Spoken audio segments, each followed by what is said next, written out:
Hi everyone. In this video, I'm gonna go over speech processing and writing. Okay, so in the previous video, I gave you an understanding of the hierarchical association of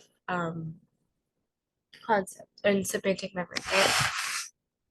Okay, so the first thing we're gonna go over is something called the semantic system. So this is for speech processing, right? So the semantic system is composed of the posterior parietal lobe, prefrontal cortex, and the temporal lobe. Okay, so let's draw this out, right? Let's draw this out. So first, let's draw a general template of the brain, right? This is going to be from a side view. So here, let's draw this.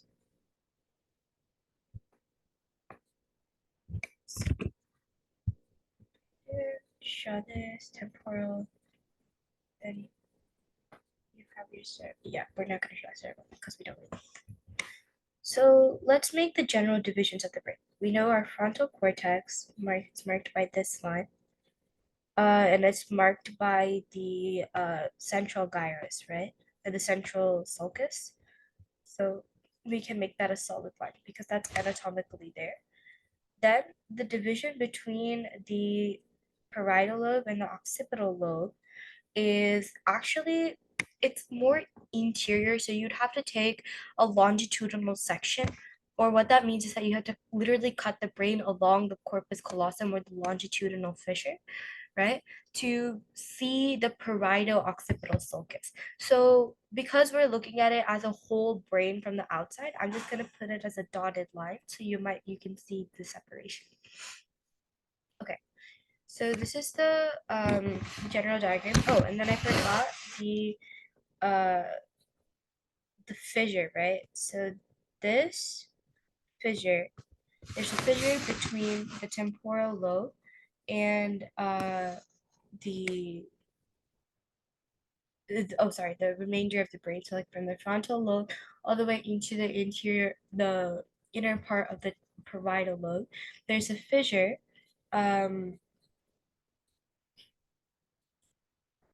It's called the lateral fissure.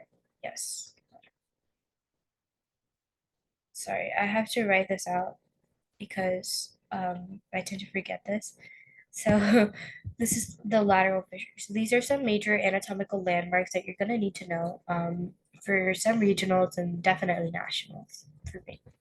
Okay, so the posterior parietal lobe, right? So this is our parietal lobe. What does posterior mean? It means to the back, right? So this approximate region is what we refer to as the posterior parietal lobe.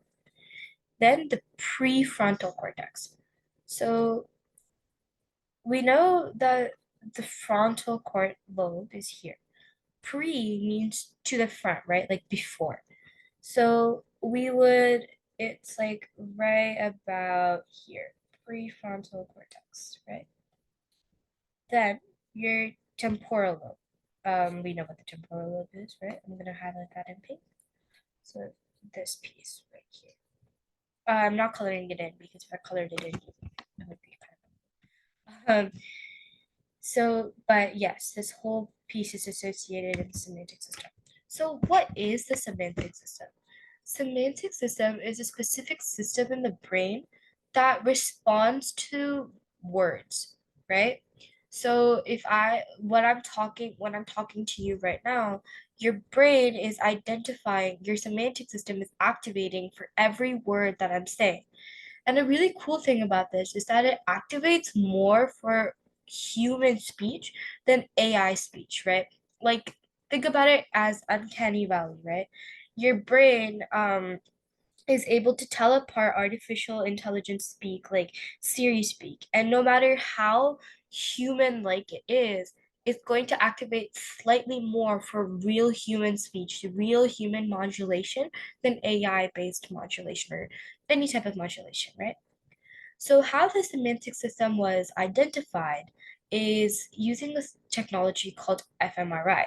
So an fMRI is a piece of technology that activates based on the blood circulation levels in the brain. So the activation of certain regions in the brain is associated with increased blood flow to that area. And fMRI caches upon this, and it basically highlights the area where there's higher blood flow, right? I'll explain this way more in the next video because it's a very interesting piece of technology that I feel like people should know about. And it's been the basis of a lot of neurotechnical discoveries. And the reason I bring this up is because through fMRI we were able to identify the semantic system, and we were also able to identify that it takes up a huge portion of the human brain.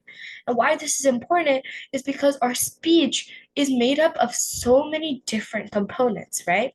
It's not just made up of hearing, thinking, and speaking. It's identified as hearing, processing what that's saying, understanding what it's saying, and then making an input based off of what you're saying, and so much more, right? So then what I'm going to talk about is the visual word form area, right? So this is a lot about for what it was for speech. Now we're moving on to reading and writing. Apologize. So something called the visual word form area is basically found in, I believe, the temporal lobe. What it does is it takes in visual information and it links it to the definition of the word, right?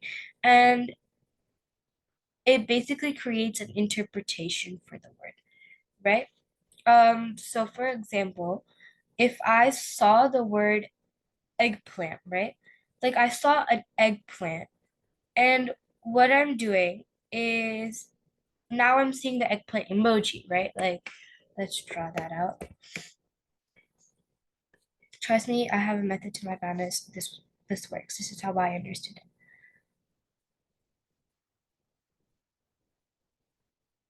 Say you're seeing an eggplant.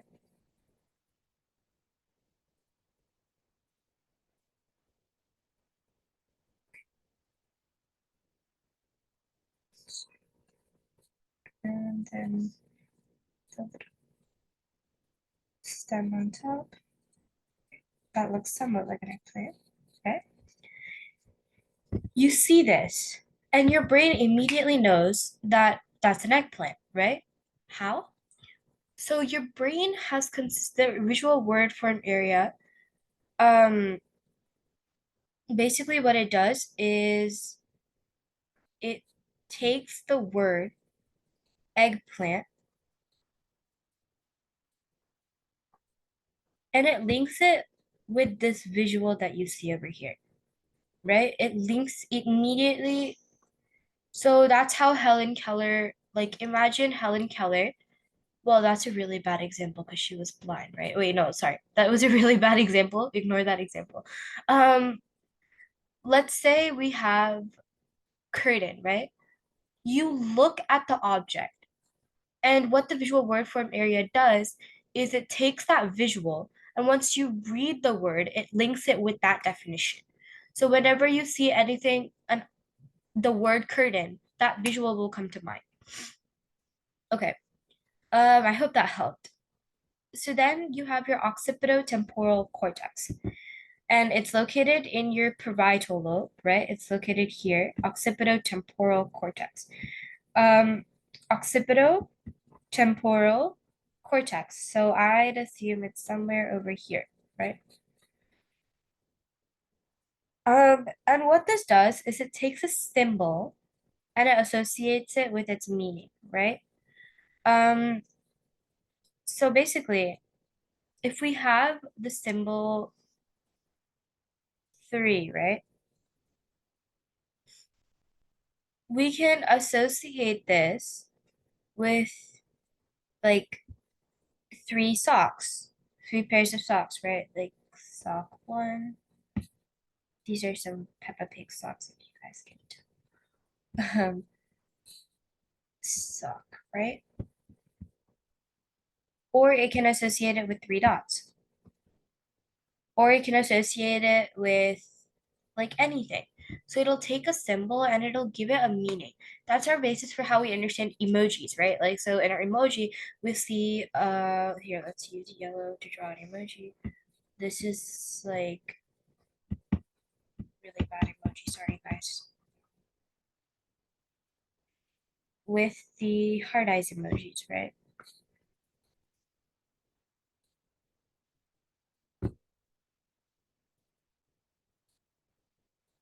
Sorry, that's really, really disturbing, but you get the point, right? That's supposed to be the heart eyes emoji. You understand that this is a demonstration of affection and love, right? You associate it with something. That's called that's a function of your occipitotemporal cortex. And then finally, the understanding for our world around us is based on semantic knowledge, right? So the way that we understand, we interpret things, the way we like think about it when you're reading a passage, right? You need to understand each piece of it. You need to the way that you interpret it is based off of each individual meaning of the word and what that word means to you, right? So that's how I like to think about it. I hope this was helpful. In the next video, we'll be going over a continuation of this chapter. And yeah, bye guys.